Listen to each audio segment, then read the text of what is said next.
এই দেশে আমরা যারা বসবাস করি আমরা সবাই তো আদিবাসী। আদিবাসী মানে কি? আমরা যারা আগে থেকে এখানে বসবাস করছি, এখন আমাদের পাহাড়ে যারা আছে, যারা আমরা এই অঞ্চলে আছি, আমরা তো সবাই আগে থেকে বসবাস করছি। সুতরাং আমাদের এই যে বিতর্ক, এই বিতর্কের মধ্যে আমাদের না যাওয়া উচিত। বরং আমাদের সংবিধানে যেটি মীমাংসিত ইস্যু এবং নতুন করে এটি নিয়ে আসলে বিতর্ক করার সুযোগ নাই।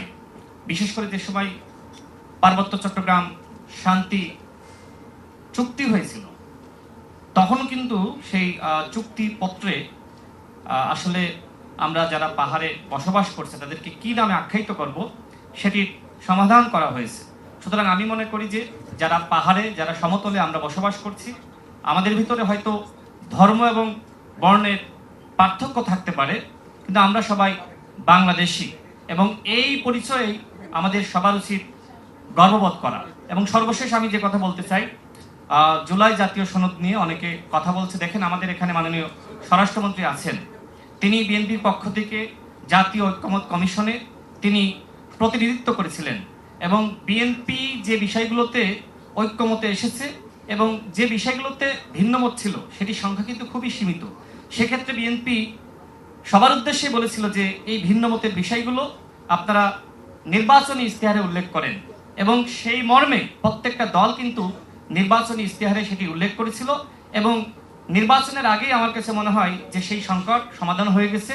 এখন আমাদের সময় এই রাষ্ট্রের পুনর্গঠন। এই রাষ্ট্রের পুনর্গঠনে যদি সরকারি দল এবং বিরোধী দল আমরা একসাথে সমন্বিতভাবে কাজ করতে না পারি, তাহলে আজকে যে বিতর্ক, আমরা কি আসলে তাদেরকে ক্ষুদ্র নিগোষ্ঠী হিসেবে ডাকবো নাকি আদিবাসী হিসেবে ডাকবো? এরকম নানান বিতর্ক কিন্তু থেকেই যাবে।